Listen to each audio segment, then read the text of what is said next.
संसारी जीव के को निज न्यायिक भाव की स्मरण हेतु एक अनुपम सूत्र प्रदान किया है, श्लोक प्रदान किया है। वपुर ग्रहण धनम तारा पुत्र मित्राणि शत्रवः सर्वधाम स्वभावानि मूढ़ स्वामी प्रबंधिते। हे जीव, यह जो तेरा शरीर है, यह शरीर स्त्री, पुत्र, मित्र, शत्रु, यह सब आपके स्वभाव से भिन्न ही है, अन्यथा ही है। लेकिन जो मूल प्राणी है, अज्ञानी जीव है, वह इसे अपना मानता है। यहाँ आचार्य पूज्यपाद स्वामी जीव के एकत्व विभक्त स्वभाव की महिमा बता रहे हैं कि हे जीव, सावधान हो जा, तेरा एकत्व विभक्त स्वभाव ही तेरी परम शरण है। अन्य जो भी शरीर, पुत्र, मित्र, धन, धान, वैभव, संपत्ति जो कुछ है, वह सब कालिक है, अर्थात कुछ समय का है, सर्वथा रहने वाला नहीं है। इसीलिए जो शाश्वत है उस पर दृष्टि करो। जो आगंतुक भाव है, जो हमारे कर्म है, जो भी कर्म है, आप शास्त्राचार्य की क्लास में क्या पढ़े? कर्म परवशेषान्ते। जो कर्म है, जीव की संसारिक दशा कर्म के अधीन है, जीव का परिभ्रमण। लेकिन जो भी कर्म की दशा है, कोई भी कर्म का उदय है, वह जितने भी संयोग जन्य जीव को वेदन होता है, वह दो रूप में होता है। कभी भी आप अनुभव करना, एक होगा सुखरूप अर्थात साकार रूप, और दूसरा होता है दुख रूप अर्थात असाकार रूप। तो ऐसे संयोगों के मध्य हम अपने स्वभाव को दृष्टि कैसे करें? तो आचार्य भगवत समझा रहे हैं कुंद स्वामी, एगो में सास दो आना नान तलसे लखरो शेषा में भैया भावा सबे संजोग रखना। हे जीव, तू एक शाश्वत आत्मा है, ज्ञान और दर्शन रूप है। जीव का लक्षण क्या है? उपयोग लक्षणम बनाया हम लोगों ने। जो ज्ञान उपयोग और दर्शन उपयोग है, वह जीव का लक्षण है, जो शाश्वत रहने वाला है, कभी भी जीव से अलग होता नहीं। शेषा में भैया भावा, इन ज्ञान और दर्शन को छोड़कर जो भी भाव है, चाहे वह औदायिक भाव है, चाहे औक्षणिक भाव हो, चाहे क्षयोक्षणिक भाव हो और मिश्र भाव हो, ये सारे भाव क्षणिक है, आगंतुक है। जो आगंतुक होता है वह जाता है, कुछ समय को लेकर आया है, नियम से उसका वियोग होना ही है। तो इन भावों में आत्मबुद्धि मत करो, ये कहा है। दर्शन मोहनी और चारित्र मोहनी, आपने पढ़ा होगा। 8 जो कर्म है, जीव के साथ जो 8 कर्म बंधे हुए हैं, उन 8 कर्मों में मोहनी कर्म सबसे प्रचंड कर्म कहा जाता है। अर्थात जीव पर पदार्थों में इतना मोहित होता है कि उसे जब अन्य पर दृष्टि है तो 100 पर दृष्टि रहेगी क्या? नहीं। बस वैसे ही जो जीव की सामान्य श्रद्धा शक्ति को ग्रहण कर दे, अर्थात मैं जीव हूं, स्वयं से चिट कर दे। आप स्वयं सोचना कि इस जीव हमने स्वयं के लिए कितना समय दिया और पल को कितना समय दिया। हमारे जीवन के सर्वाधिक विषय अन्य के लिए ही गए हैं, स्वयं को हमने समय ही नहीं दिया। स्वयं को समय दे देते तो एक दिन हमारे जीवन में ऐसा आता कि हम स्वयं सिद्ध बन जाए। तो जो दर्शन मोहनीय कर्म है वह जीव को अपने स्वरूप के ज्ञान से, श्रद्धा से चित कर देता है। यहाँ तक कि जीव अपनी पर्यायों को भी छोड़कर, यानी स्वयं के द्रव्य, गुण और पर्याय, इनमें भी दृष्टि नहीं, पर पे ही दृष्टि है। पर के द्रव्य, पर के गुण और पर की पर्याय, इसमें ही देखा जाता है, लिप्त हो गया है। तो यह कौन से कर्म के उदय के कारण है? दर्शन मोहनीय के कारण। दर्शन मोहनीय कर्म की स्थिति 70 कोड़ा कोड़ी, इतनी सर्वाधिक स्थिति, इतनी बड़ी स्थिति है। यानी दर्शन मोहनीय कर्म के बंध से अगर जीव को हो जाए इतना बड़ा, तो 70 कोड़ा कोड़ी सागर पर्यंत जीव संसार में दर्शन मोहनीय कर्म की मात्र जीव संसार में, यानी इस कर्म के कारण जीव परिभ्रमण करता है। दर्शन मोहनीय एक कर्म के कारण, और वो भी एक स्थिति है इसकी। तो सोचो क्या है कि संसार का सबसे बड़ा पाप यदि कोई है तो वह मिथ्यात्व है। एक बार मिथ्यात्व का सेवन करने से 7 घाट जलाने के बराबर पाप का भंग हुआ। तो और मिथ्यात्व के भेद कितने हैं? संशय, आप बोलते ना, विपरीत एकांत विनय के, संशय विपरीत एकांत विनय के, संशय ध्यान दूरे के। अर्थात विपरीत मिथ्यात्व, वस्तु जैसी है उसके विपरीत ही मान्यता रखना। पानी ठंडा है तो हमने मान्यता रखी कि पानी तो उसका स्वभाव से गर्म है, ये विपरीत मिथ्यात्व हो गया। संशय, संशय में मिथ्यात्व में क्या होता है? जीव के ज्ञान संशय में 2 कोटि खुलता है कि वास्तव में ये पक्षी है कि ध्वजा है। मंदिर की ध्वजा में आपने देखा हो, कभी कभी जो ध्वजा है उसको देख के हमें लगता है पक्षी है, ध्वजा है। संशय में परिणाम, डोलायमान, जिसको कहते हैं अनेक कोटि में जाने वाला ध्यान, आपकी भाषा में कंफ्यूजन, विभ्रम। तो विभ्रम के कारण व्यक्ति को वस्तु के यथार्थ स्वरूप का ज्ञान नहीं होता, ये करना चाहिए या ये करना चाहिए।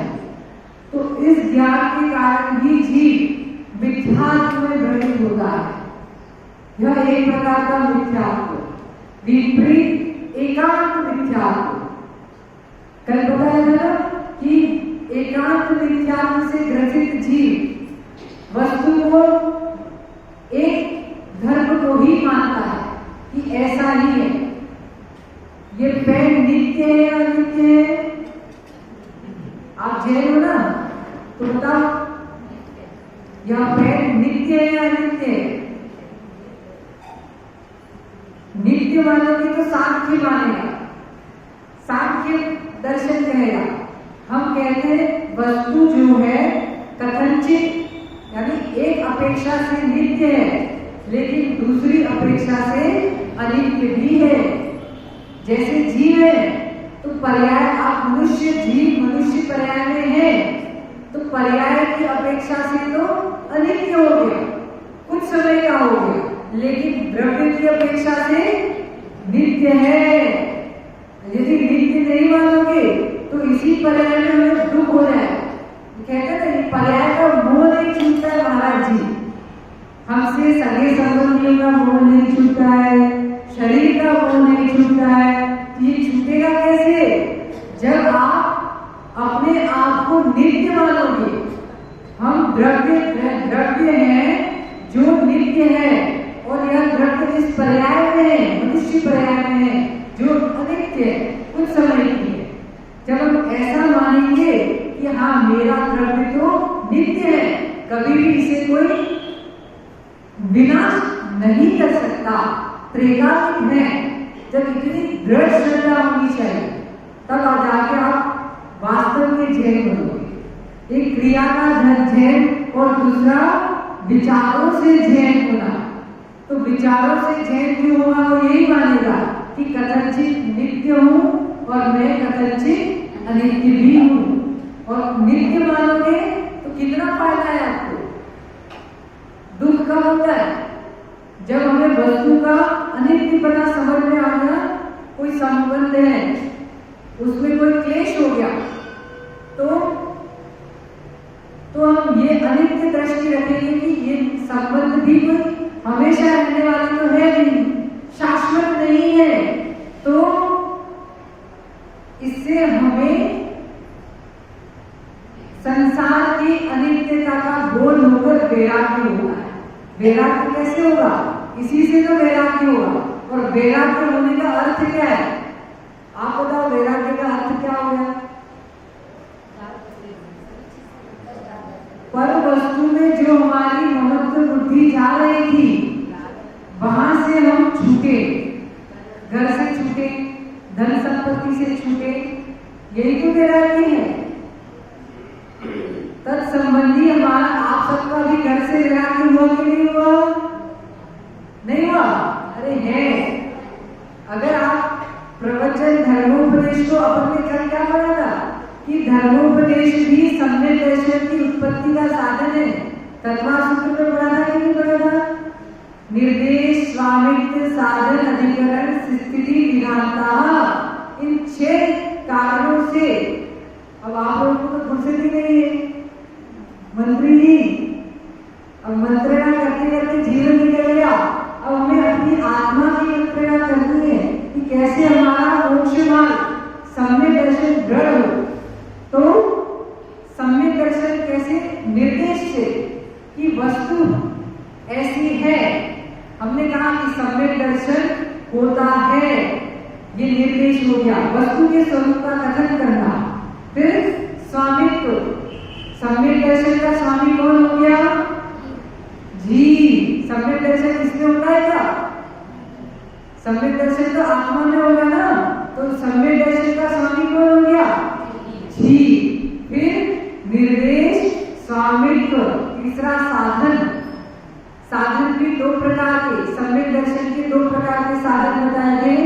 एक अंतरण साधन, आपकी जो 7 कर्मों की प्रकृति का क्षेत्रोपम होना, ये अंतरण साधन। इंटरनली आपकी प्रोसेस चल रही है भावों में कि कर्मों की एक स्थिति ऐसी बन गई, यानी भावों की स्थिति ऐसी बन गई, भाव कर्मों की 7 प्रकृति का क्षेत्रोपम हो गया। तो ये क्या हो गया? अंतरण साधन। और बहिरंग साधन क्या हो गया? देव शास्त्र गुरु का सानिध्य, धर्मोपदेश, भगवान के दर्शन करना। आपको क्यों कहा जाता है रोज दर्शन को आया करो? कितने लोग रोज दर्शन करने आते? सब आते ना। तो जीवन में कभी भी भगवान के दर्शन करना नहीं छोड़ना। पता नहीं कब हमारे भाव निर्मल हो जाए, वैराग्य हो जाए, तो सम्यक दर्शन प्राप्त हो। तो जीव बिंब दर्शन से भी सम्यक दर्शन की प्राप्ति होती है। ये सब साधन है, वेद, शास्त्र और गुरु। निर्देश, स्वामित्व, साधन।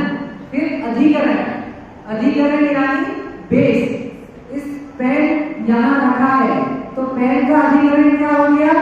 शास्त्र। शास्त्र पर पेन रखा है। ऐसे ही सम्यक दर्शन होता है। सम्यक दर्शन का अधिकरण क्या हो गया? कहाँ पे होगा? पेन में होगा क्या सम्यक दर्शन? सम्यक दर्शन आत्मा में होता है। में पेपर अधिकरण कर्ता ने कर्म को कर्म से फिर अधिकरण में क्या करते हम? में, पे, पर। तो सम्यक दर्शन किसमें होता है? पेन में, आत्मा में। तो सम्यक दर्शन का अधिकरण कौन हो गया? आत्मा। फिर स्थिति, तो स्थिति का अर्थ है टाइम ड्यूरेशन, कि कितनी समय तक वस्तु जो है, जीव जो है सम्यक दर्शन के साथ रह सकता है। सम्यक दर्शन के 3 भेद कौन कौन से हैं? शारीरिक सम्यक दर्शन, शारीरिक सम्यक दर्शन और औपचारिक सम्यक। देखो आपके रहते रहते ये सब ज्ञान बन जाएंगे। समय तो है ना, समय का उपयोग करना आना चाहिए हमें। तो शारीरिक सम्यक दर्शन, शारीरिक और औपचारिक सम्यक दर्शन। तो शारीरिक सम्यक दर्शन की स्थिति कितनी बताई हमने?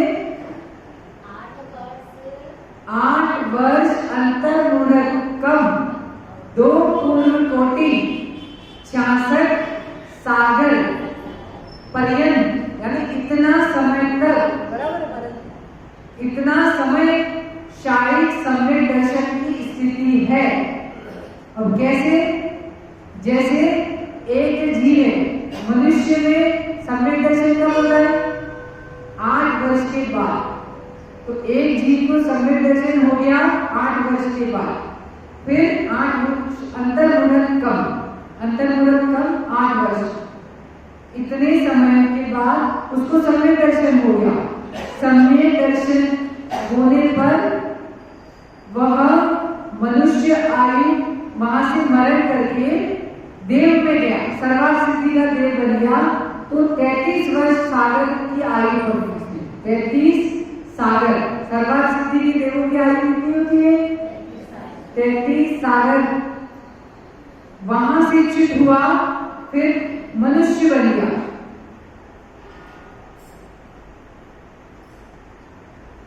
ठीक है, तो ऐसे 66 सागर की टोटल आयु, फिर देव बन गया। तो वो 33 सागर की आयु फिर से मिल गई। तो ऐसे 66 सागर आयु तक जीव को शारीरिक सम्यक दर्शन रह सकता है।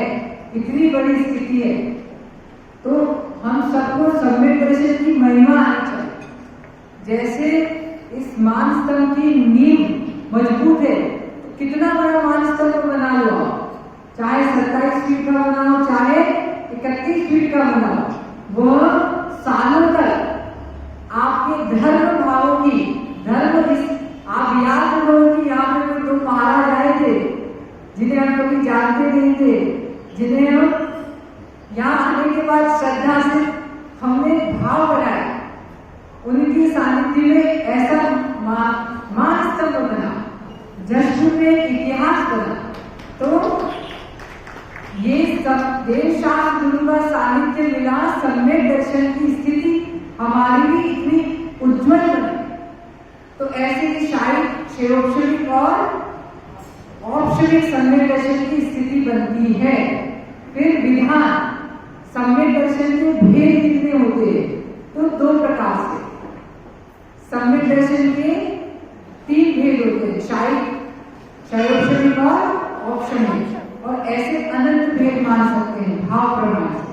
तो इस तरह तत्व को जानकर हम अपने भावों की विशुद्धि बनाएं। इसी भावना के साथ भगवान महावीर स्वामी की जय। आज पुनः हम सभी के महाभाग्य का उदय हुआ है, जो सर्वत्र प्रभु की योजना हमें प्राप्त हो रही है। संसार में अनादिकाल से भटकते हुए यदि कुछ ज्ञान का कारण है तो वो श्रुति ही है। अंधकार को नष्ट करने के लिए तो बाहर के बहुत से साधन हैं। अंधकार देखा है अभी निर्बल में,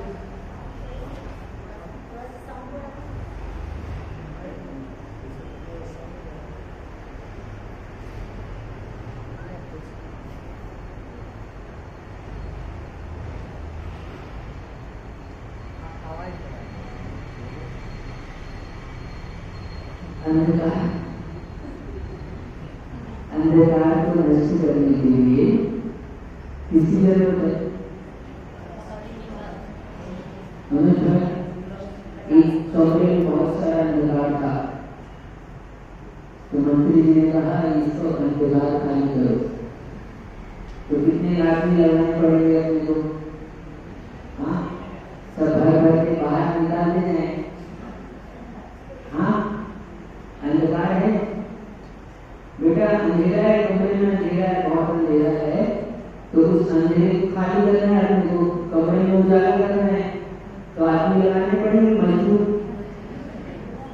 अध्यक्ष जी मजदूर लगाएंगे, तो वो सब क्या करेंगे? मिलके अंधकार को बाहर करेंगे, अंधकार खाली करेंगे। कब होगा खाली?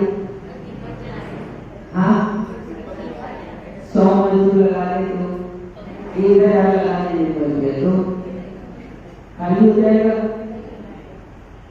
अंधकार का प्रसार नष्ट हो जाएगा, नहीं हो जाएगा। इतने लोग मिलकर करेंगे, मेहनत करेंगे, तो उतने में तो हो ही जाना चाहिए ना।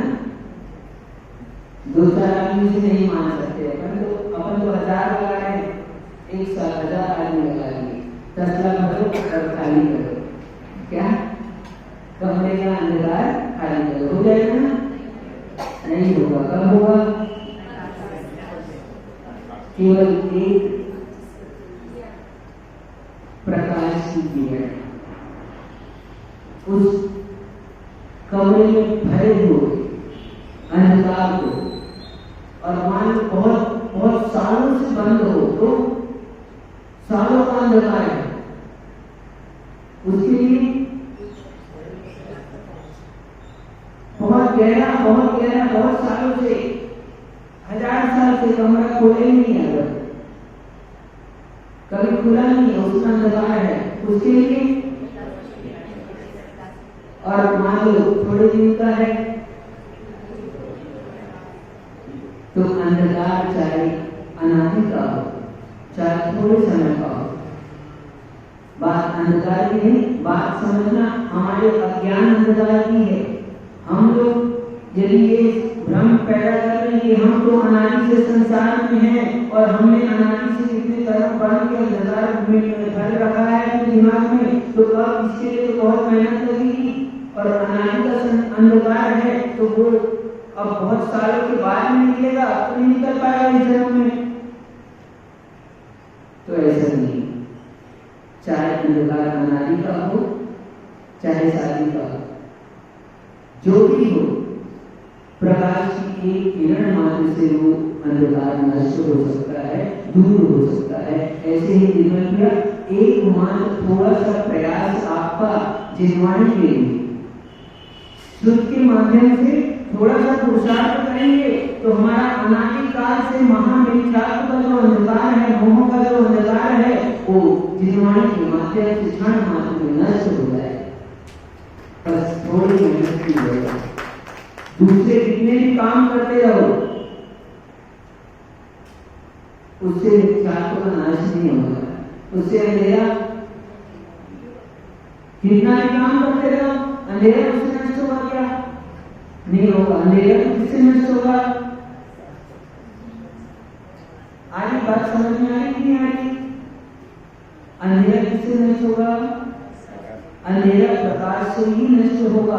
दूसरे कोई भी कार्य करेंगे तो अंधकार नष्ट होने वाला नहीं है। ऐसे ही जो हमारे अंतरंग में मोह का अंधकार है, अज्ञान का अंधकार है, वो केवल ज्ञान के प्रकाश से ही नष्ट हो सकता है। बाकी कितनी भी क्रियाएं आप करो, कितना भी कर्म करो, लेकिन ज्ञान का प्रकाश यदि प्राप्त नहीं किया तो वो सारी की सारी क्रियाएं आपके मिथ्यात्व के अंधकार को नष्ट करने में सहकारी नहीं कर पाएगी। लेकिन ज्ञान हो जाए तो ज्ञान के प्रकाश में फिर वो क्रियाएं हमारी कार्य करनी हो जाएगी। तो ऐसे ज्ञान का प्रकाश करना जरूरी है। बिना ज्ञान के प्रकाश के, और ज्ञान के प्रकाश के लिए यदि कुछ माध्यम है तो मात्र एक शुद्ध ही हमारे पास साधन है। अनंत उपकार है उन आचार्य भगवंतों का जो हमें ये शुद्ध प्रदान करके गए। उनके शुद्ध के माध्यम से ही हम वस्तु स्वरूप को जान सकते हैं और सम्यक को प्राप्त कर सकते हैं। बिना वस्तु स्वरूप को जाने कोई संभव दृष्टि नहीं हो सकता।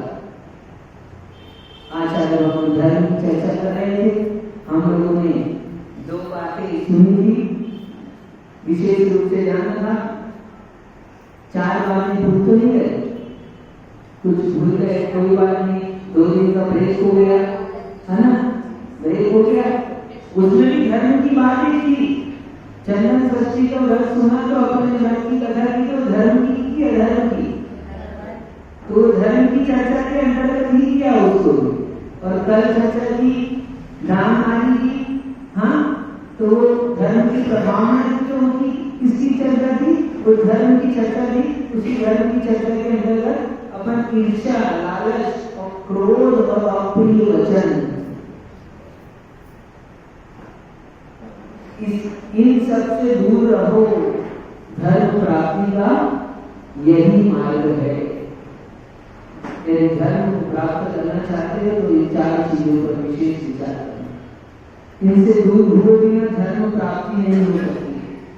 और आज चर्चा कर रहे हैं हम क्रोध की, सब लोग परिचित हैं इससे, है कि नहीं?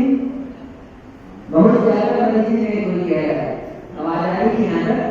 बहुत ज्यादा परिचित है, कोई ज्यादा परिचित है, कोई कम परिचित है, लेकिन परिचित तो सब है।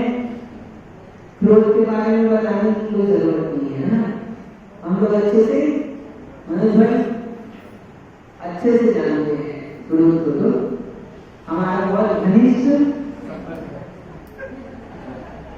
मित्र है कि नहीं? हम मित्र समझते हैं, लेकिन कभी कभी मित्र भी शत्रु होता है।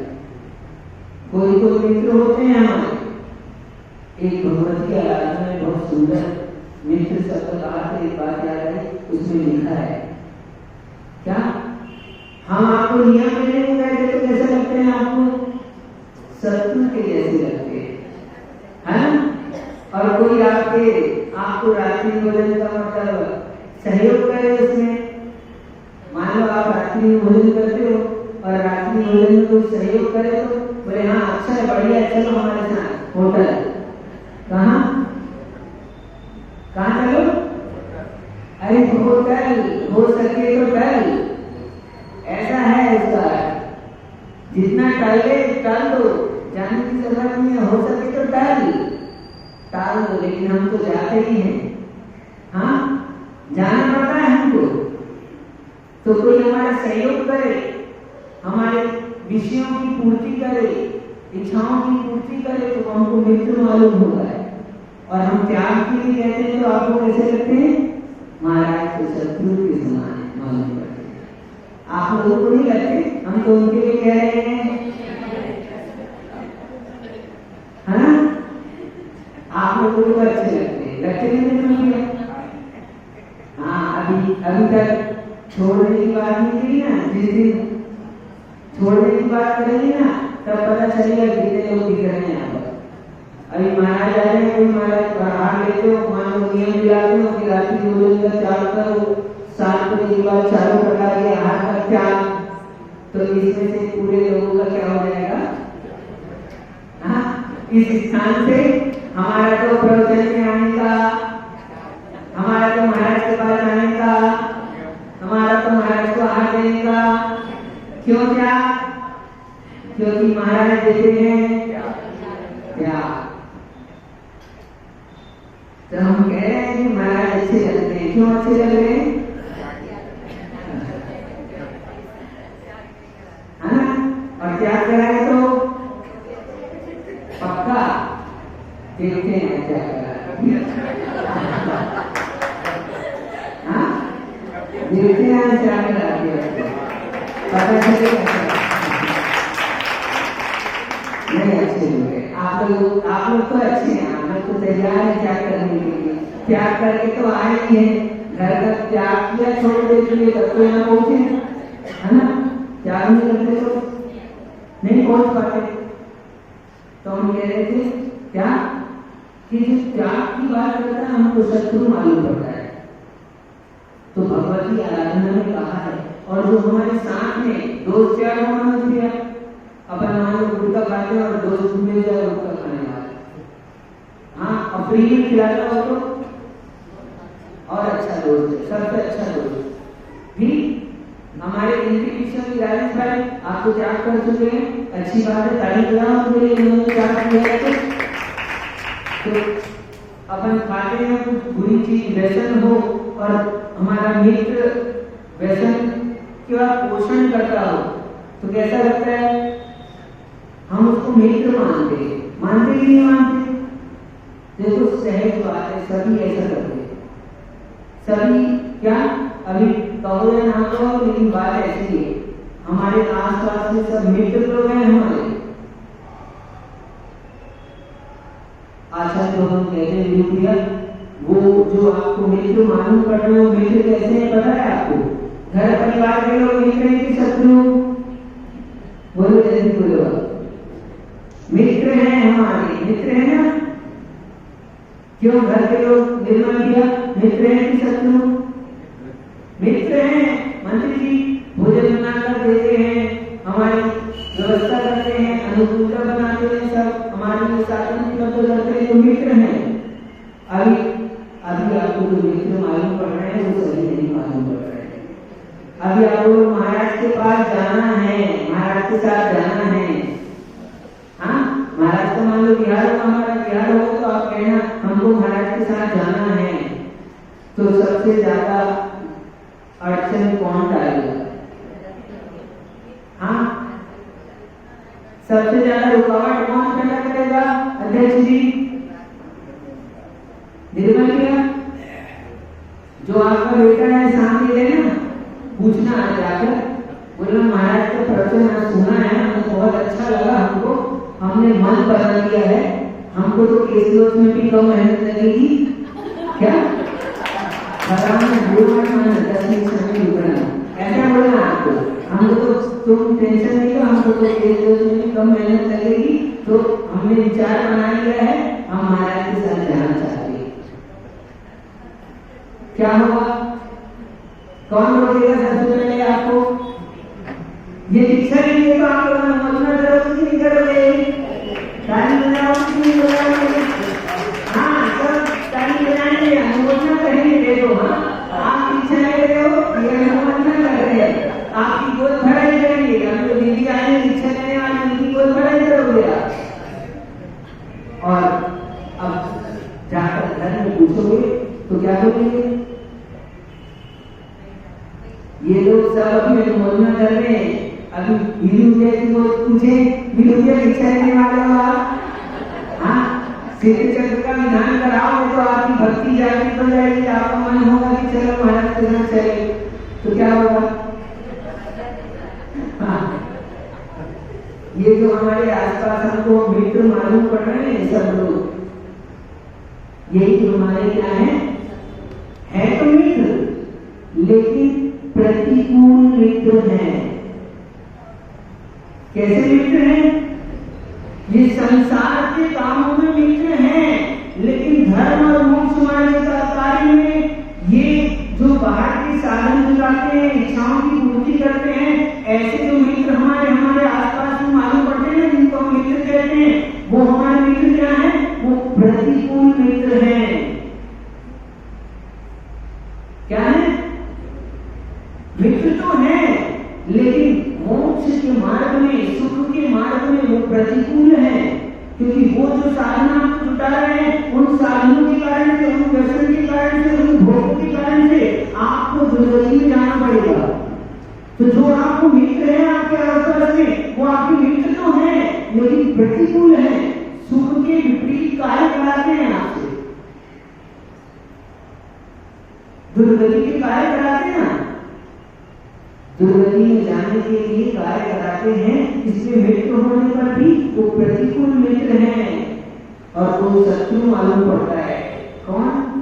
साधु संत शत्रु मालूम पड़ते हैं। ये कैसे हैं? ये अनुकूल शत्रु हैं। कैसे हैं?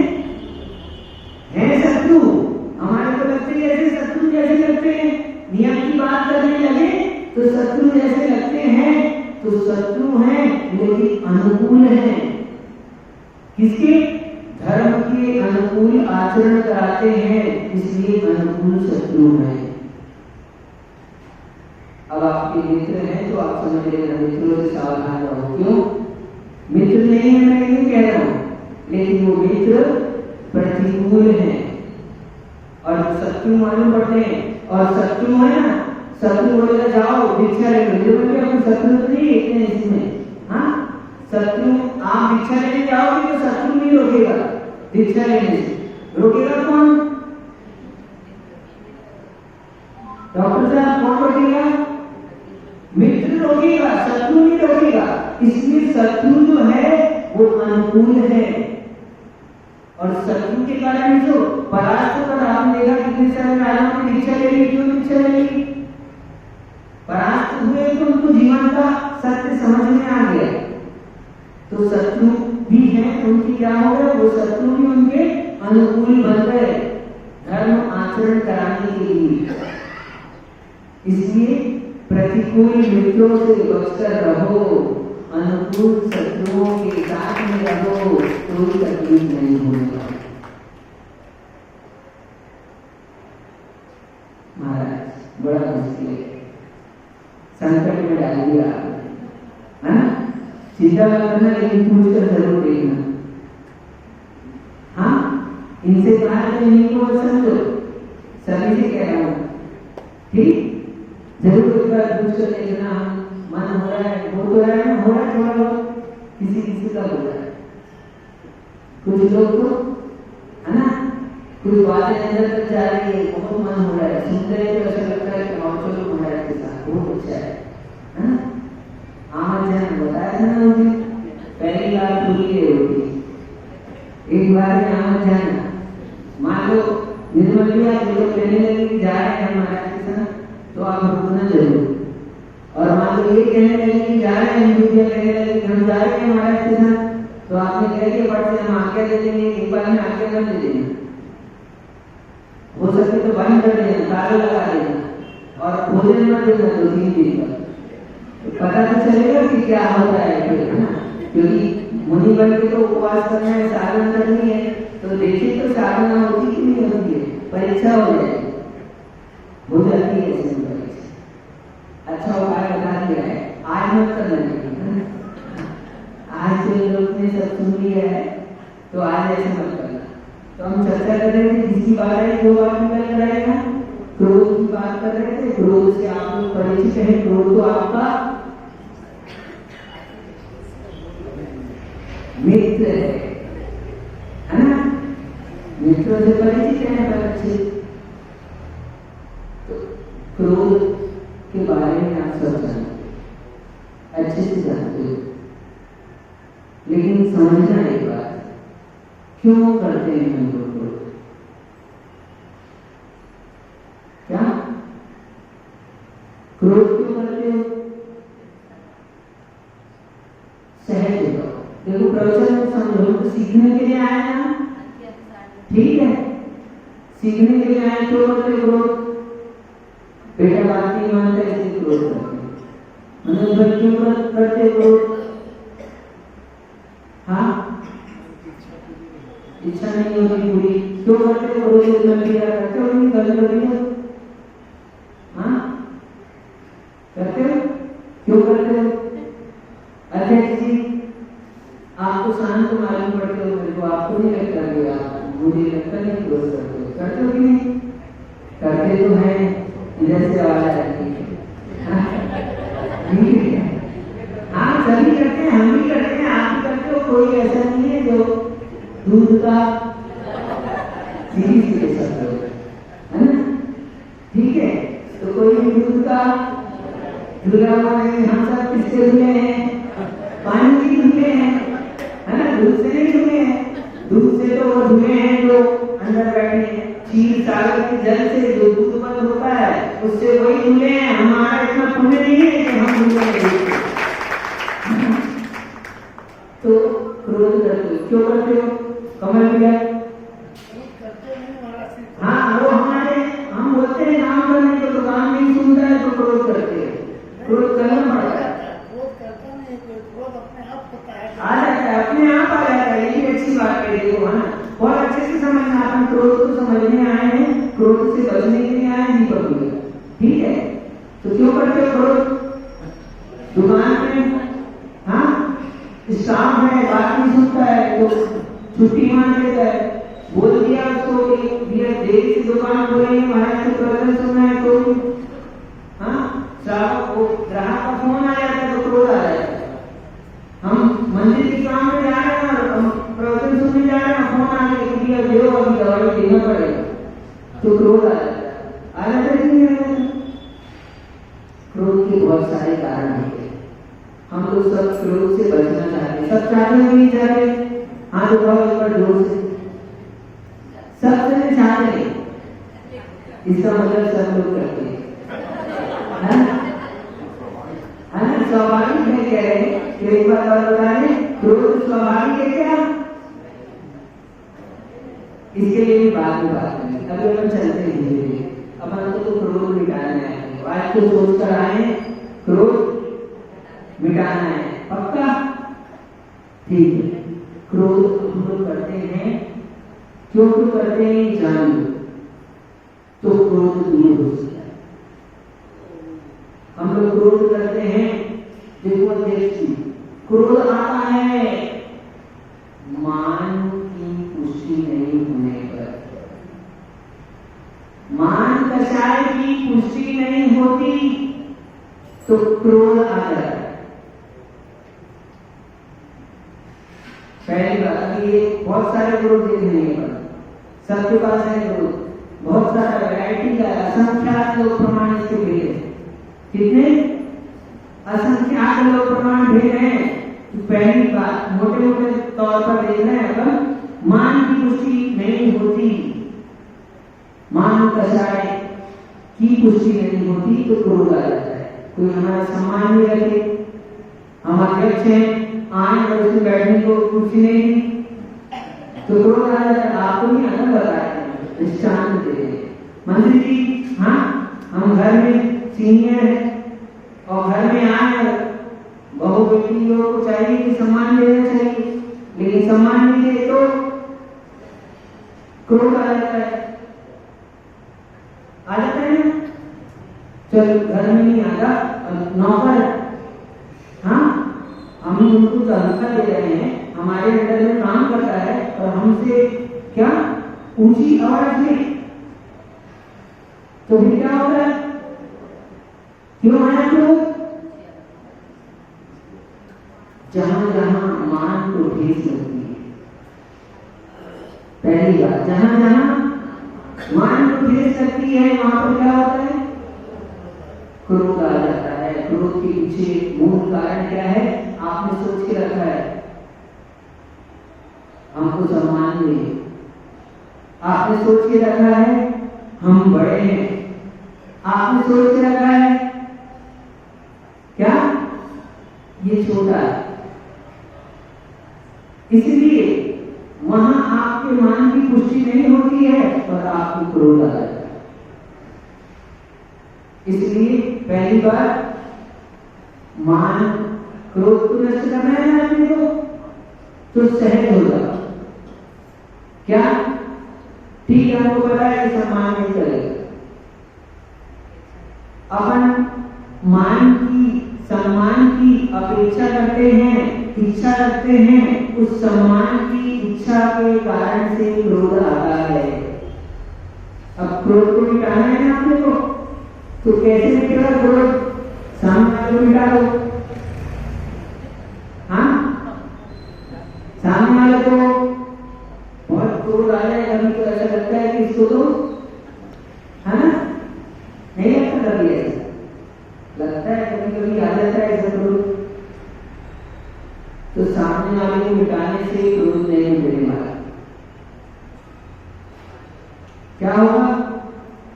सामने वाले को मिटा दोगे तो वो एक जन मिट जाएगा, फिर क्या होगा? कोई दूसरा आएगा, फिर वो आपको, फिर उसके ऊपर आपको क्रोध आएगा। तो कितने को मिटाना पड़ेगा? 1 2 3 4 5 संसार में अनंत जीव हैं और मिटाने के लिए तो आप पाप का विचार है ये हिंसा है, पाप का फल होगा जीव। तो कहाँ बताएगा टीचर में दवाई कहाँ लगाना है? याद नहीं है आपको? हाँ, जहाँ पर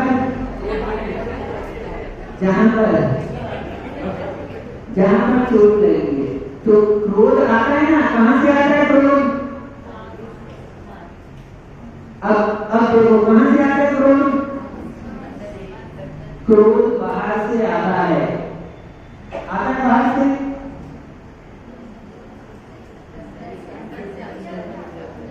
कहाँ से आता है? कहाँ से आता है क्रोध? हाँ, तो बाहर क्या मिटाओगे? हाँ, इस माइक के कारण क्रोध आता है, माइक को मिटा दो, है ना? समय पर चालू नहीं होता, जोर से आवाज नहीं आती है, ये बटन के कारण क्रोध आता है। तो ऐसे क्रोध की बाहर की जितनी भी सामग्री आपको दिख रही है, उन सामग्री से आपको लगता है उस सामग्री के कारण से, लेकिन क्रोध बाहर से नहीं आता, क्रोध अंदर से आता है। तो दवाई कहाँ लगाना है? जहां पर लगी है, हाँ। तो क्रोध को मिटाने के लिए सबसे पहली बात आपको अपनी इच्छा को अंदर में, आपने सम्मान की इच्छा बनाकर रखी है ना पहली, कि हमको सम्मान मिले, हमारा कोई अपमान ना करे, दूसरा हमसे छोटा है, हम बड़े हैं, इस तरह से जितनी भी प्रकार की जो भावना है वो आपकी इच्छा आपके भीतर है, वो इच्छा को मिटा दो, आपको क्रोध आना बंद हो जाएगा। एक तरह का आई बात समझ में? अब ये सूत्र दे दिया, ये सूत्र सब लोग लगते हैं क्या? हम लोग सब जानते हैं, बहुत सारी चीजें मालूम है हमको, लेकिन हम लोग अप्लाई नहीं करते, यूज नहीं करते। हाँ, क्रोध से फायदा होता है कि नुकसान? नुकसान होता है। देखो अभी बीच में क्रोध के नुकसान की बात करनी पड़ेगी। आप लोग अपन चलेंगे धीरे धीरे, उपाय तो करेंगे, एक मोटा उपाय तो बता दिया आपको, अभी और विस्तार से विचार करेंगे क्योंकि समय है अपने पास। तो अभी नुकसान की बात करें, क्रोध से बाहर का नुकसान। पहली बात, बाहर में नुकसान होता है कि नहीं होता? क्या होता है? वो बर्तन पिघल जाते हैं, होता है नुकसान। ये लोग बोल रहे हैं क्रोध से क्या नुकसान होता है? बोलो से जल्दी से। बर्तन पिघल जाते हैं, टीवी टूट जाती है, मोबाइल तोड़ दिए जाते हैं, हाँ क्या, और बहुत सारे नुकसान होते हैं। अभी बाहर से पिट जाते हैं बच्चे, है ना, बच्चे पिट जाते हैं, और बच्चे पिट जाते हैं कभी कभी बड़े भी। अब वो अलग बात है, बोलो ना, सब बोलो मत करो, है ना, ठीक है। कभी कभी बड़े भी पिट जाते हैं, कभी कभी बच्चे भी पिट जाते हैं। तो बाहर में नुकसान क्या होता है? लोग से कभी बार अभी बाहर का नुकसान देख रहे हैं, कितने सारे नुकसान होते हैं। आपने देखा होगा, नहीं हमने तो देखा है, और सबने देखा होगा। अभी बताया था ना, सब लोग कैसे हैं, बोलो जल्दी, पता चल जाएगा तो आपको समझ आएगा। पानी के धुएं, अच्छा मजा आएगा। तो बाहर का नुकसान, हमको लग रहा है कि हम क्रोध करते हैं तो काम बनता है, काम बनता है नहीं बन गया। क्रोध करते तो मजदूर काम लग जाएगा, फटाफट सीमेंट की गोली लगा देता लाइन से, ठीक है, काम बनता है ना? क्यों बनता है मंत्री जी? क्रोध करो तो फटाफट लोग काम पे लग जाते हैं, समय पर काम हो जाता है, बनता है ना क्रोध करने से? आप लोग क्रोध करते हो घर पे तो काम बन जाता है कि नहीं बन जाता? बनता तो है, आप कुछ भी कहो, हाँ, कितना भी कहो, लेकिन मन तो कह रहा है कि बनता तो है काम। कितने सारे काम अभी अभी बना कर आए घर, हाँ, यदि क्रोध नहीं करते तो आपको कुछ कर गया, क्रोध किया तो थोड़ा सा नहीं हमको जाना है तो आने को मिला, नहीं तो कह घर में क्या काम बना है, बनना तो है काम, हाँ, बना है, बिल्कुल बना है। क्रोध करने करने से कभी काम नहीं है, और आपको लग रहा है उससे फायदा हो रहा है, उससे नुकसान हो रहा है। क्या हो रहा है? आपने क्रोध किया, हाँ, आपकी दुकान में मंत्री नौकर ने बात नहीं सुनी, आप क्रोध आया, लेकिन अब क्या करते? अब आ गया, उसको तो आज भगा लिए तो कल कौन आया काम करने? तो चलो ठीक है, थोड़ा शांत करके दबा दिया, लेकिन अब क्या? अब घर गए खाना खाने के लिए, तो अब आ गया क्रोध। वो दबाया था ना, अभी दुकान में दबाया था, तो यहाँ निकला। हाँ, क्या किया? अभी कह दिया मंत्राणी से, हाँ, वो वहां वाला क्रोध यहाँ निकाल दिया। अब मंत्राणी भी अब क्या करेगा? जो तो मंत्राणी है ठीक है, लेकिन फिर वो भी क्या करे? तो उनको आपसे तो कह नहीं पाए, मान लो लोग से, लालच से कोई बैठा हो, इसलिए किसी कारणवश नहीं, ऐसे तो बहुत ताकत है ना? ठीक सबके पास में एग्जाम्पल दे रहे हैं। तो आपने उस समय में क्रोध को रोका, और क्रोध को निकालते हैं तो किससे होगा? बच्चे को पीट दिया आपने, हाँ, थोड़ा सा भी कुछ गड़बड़ किया उसने, तो अब हमारा क्रोध क्या हुआ? उसके ऊपर निकल गया। अभी हम देख रहे हैं नुकसान, कहाँ हो रहा है नुकसान? ठीक है, आपको लगा हमने कुछ नहीं किया, आपने उसको पीट दिया तो क्या है? कुछ नहीं, 2 थप्पड़ मार दी, बस क्या हुआ? कुछ नहीं किया ना। अभी देखो, अब बच्चे को क्या है क्रोध? अब वो तो आपको पलटकर ज्यादा से ज्यादा कहेगा, और ज्यादा छोटा होगा तो वो मार देते उससे लोग, है ना? बच्चे ज्यादा छोटे तो मार दिया, ठीक है, थोड़ा बड़ा है मान लो, नहीं हानि कर सकता है, समझदार हो गया तो, हाँ, तो उसमें भी क्रोध आया, तो क्या किया उसने भी क्रोध? अब उसने अपनी कॉपी फाड़ दी। क्या? कोई चीज पटक दी, पेन तोड़ दिया, बैग फाड़ दी, जूते की लेस घुमा दी, जूता फेंक दिया, कई सारे बहुत सारे आप लोग सब सुन लिए, है ना? क्या हुआ उससे? नुकसान किसको हुआ? जूता आपका है, उसने फेंक दिया, किसको नुकसान? किसको हुआ? बोलो जल्दी से, किसको नुकसान हुआ? बच्चे को हुआ? नहीं हुआ, क्यों? क्यों? और कॉपी फटेगी और हमें दिलानी पड़ेगी, अभी भी दिलाना है ना, जूता हो गया, अभी भी दिलाना है। तो ये सारा बात समझ लो, जैसे सरकार आपको दे रही है ना, अनुदान में दे रही है बाढ़ पीड़ितों के लिए, किससे दे रही है? कहां से दे रही है? कहां से आता है सब? जो आपको दिया जाता है वो सब आपसे ही दिया जाता है। यहाँ सब लोग ऐसे ही हैं, किसी को कुछ देते नहीं है, किसी से कुछ लेते नहीं है। हम लोग आपको दे रहे हैं एक महीने से, दे रहे हैं? जो आपसे लेते हैं वही आपको दे रहे हैं। आपसे लेते हैं, हाँ, और दे रहे हैं, ले रहे हैं तो दे रहे हैं, नहीं लेते तो दे पाते क्या? तो नहीं दे पाते। तो ये प्रकृति का नियम है, ऐसे समझ लेना। आपने क्रोध किया है, आप क्रोध बाहर निकाले हो, वो पलट कर आपको उसका नुकसान भुगतना पड़ेगा, आप ही को भुगतना पड़ेगा। आप आज बचो या कल बचो। आपने सोचा, आपने औरत को डांट दिया, क्रोध किया, क्या हुआ उससे? देखो, बहुत गहरी बात आपको बताएं, उससे उसकी कार्य की क्षमता बढ़ गई। आपको लग रहा है उस समय में बढ़ गई। जैसे चाय पी लेते हैं ना, तो चाय पीने से कैसा लगता है? वो एनर्जी आ गई, दिन भर की थकान ना, कल का उपवास था और आज चाय पी के तो फ्रेश हो गए पूरा। बिना चाय के चक्कर आते हैं, उल्टी आती है, दिमाग घूमता है, सर भारी हो जाता है ना? तो अभी वो एनर्जी आती है चाय पीने से, ऐसा लगता है ना तुरंत जैसे ही चाय पी के, ऐसी आपको लगा जैसे ही क्रोध किया तो काम बन गया, वो उसका रिजल्ट बाद में मिलेगा। पहली बात, उसकी अंतरंग में जैसी आपके प्रति श्रद्धा थी, जैसे आपसे जुड़ाव था, जैसे आपके प्रति भक्ति थी, आपके नौकर की भी आपके प्रति भक्ति होगी। भक्ति आए क्या दोनों में जुड़ा, ठीक है? तो उसको उसकी भक्ति कम हो जाएगी, उसकी श्रद्धा कम हो जाएगी। अब आपके प्रति जैसा व्यवहार वो पहले करता था, आदमी बचता है। आप साथ में रहने वाले लोगों के साथ में सोचो, आप साथ में हो और जिस दिन आप क्रोध कर दो उसके बाद में साथ में रहते हो, क्योंकि हम लोग तो भारतीय नारी है, साथ में रहते हैं।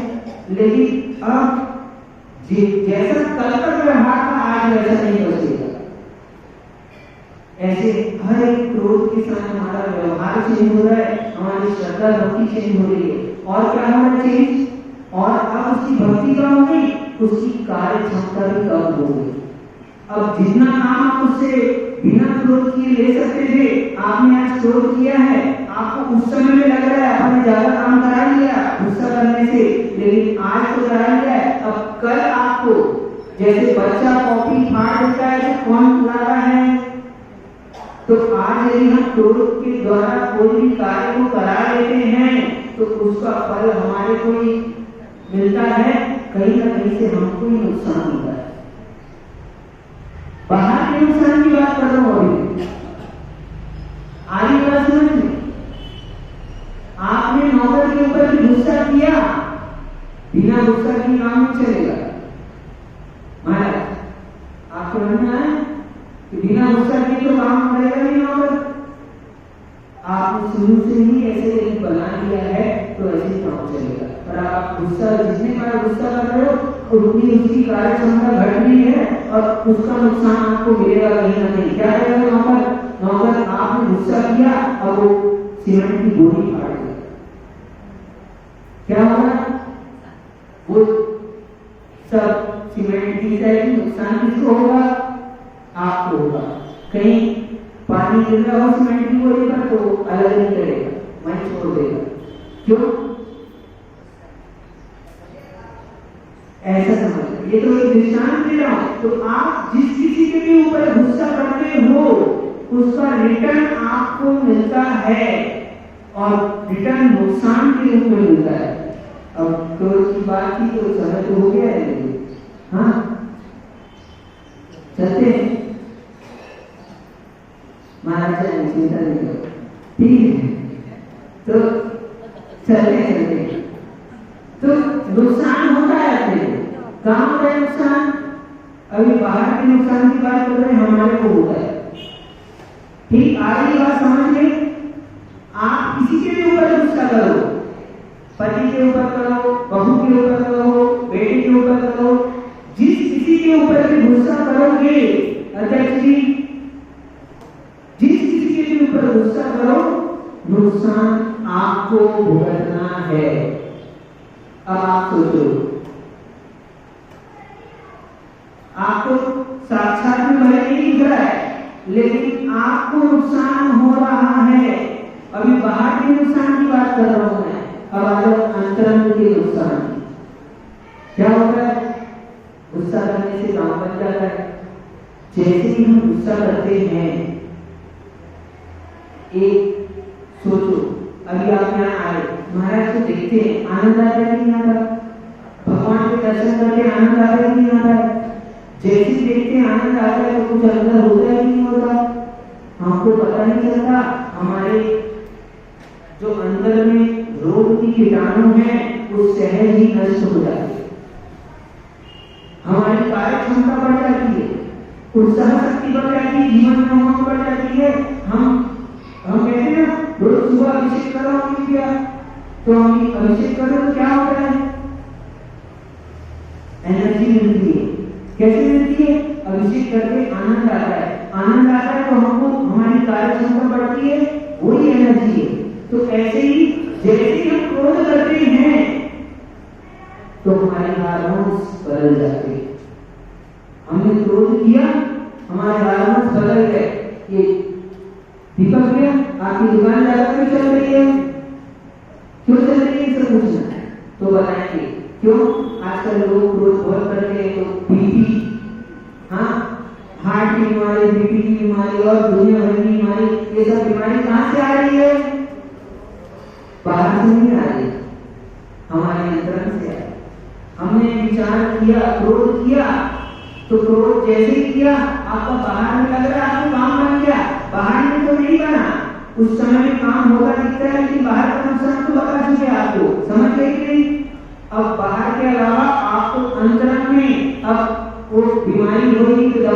खरीदेगा, दवाई किसको खानी पड़ेगी, इलाज कौन कराएगा, परेशान कौन होगा, किसके कारण से, क्रोध के कारण से। 1 सेकंड करते हो क्रोध, 1 मिनट करते हो, नुकसान कितना होता है। अब वो नुकसान डिपेंड करता है कि किस समय में किसके साथ कैसे हुआ है ना। थोड़ा बड़ा बर्तन का नुकसान तो छोटा मोटा नुकसान है, हाँ, नहीं तो बड़े नुकसान भी हो जाते हैं। टीवी फूट गई, थोड़ा बड़ा नुकसान है, और थोड़ा बड़ा नुकसान कोई तो किसी का प्राणघात कर दिया, ये भी बड़ा नुकसान। और क्रोध जगह और बढ़ेगा, तुम्हारे दूसरे का नहीं कर सकता तो आत्महत्या कर लेता है, केवल क्रोध के कारण। आप लोगों का त्याग हुआ आत्महत्या का, त्याग तो नहीं ना करेगा। आज त्याग की बात कही है महाराज ने, चलो कम से कम थोड़ा सा इतने त्याग करो। आज नियम में लोग महाराज हम जीवन में कभी भी आत्महत्या के विचार भी नहीं करेंगे। आत्महत्या से दूर की बात, आत्महत्या का विचार भी नहीं करेंगे। ले लो नियम, 9 नंबर तो सस्ता नियम है, इसको तो भाई सुबह जल्दी नहीं उठना पड़ेगा, हाँ, सस्ता नियम है ना, ले लो, बड़ा नंबर क्या बोलो, आत्महत्या नहीं करेंगे और आत्महत्या का विचार नहीं करेंगे। जो कोई आत्महत्या करता है उसको नरक के लिए जाना पड़ता है।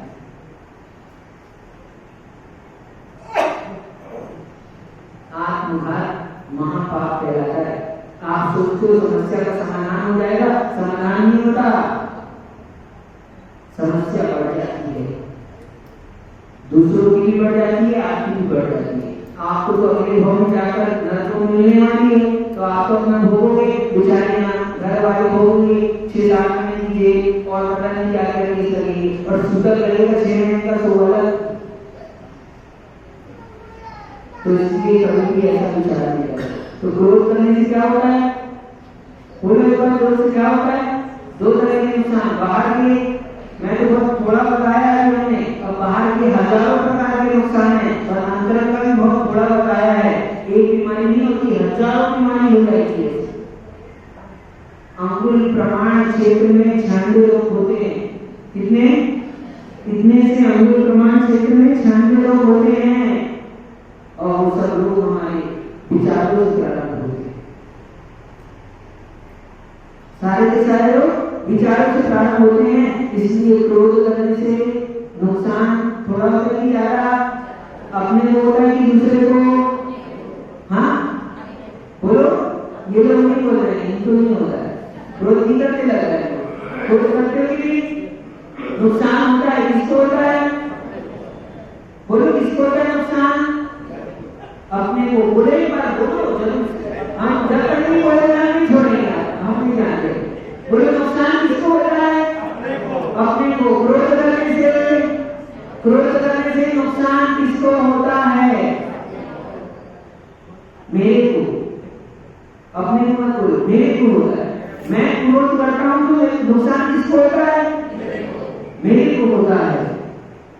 तो विचार करना इस बात, क्या हम क्रोध नहीं छुड़ा रहे आपसे, हम तो कहते हैं खूब क्रोध करो, 1 घंटा या 2 घंटा, कितना क्रोध करो कि आपकी क्रोध से परेशान होकर ये हमारे पास आए।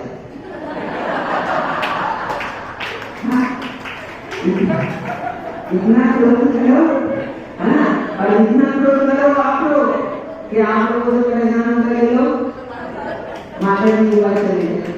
ठीक, तो ऐसा क्रोध करो तो ऐसा छोटा मोटा काम नहीं करो, करो तो बड़ा अच्छा करना चाहिए ना। क्यों जैसे काम छोटा करना चाहिए क्या, नहीं, काम करो तो बड़ा करो, ऐसा करो, हाँ बस। तो क्रोध के बारे में हम जाकर क्या करें, तो पहली बात टाइम तो हो गया। पहली बात उसी की सब बातें ज्यादा नहीं बताएंगे, कल आगे चलेंगे मान रहा तो, है ना, नहीं तो फिर बताएंगे। तो अभी क्रोध आज विचार करना तो देखते हैं, ठीक, क्रोध करो कि नहीं। आज का नियम है सबको, आज क्रोध करना है। अरे नहीं सुनो, नहीं करने वाला नहीं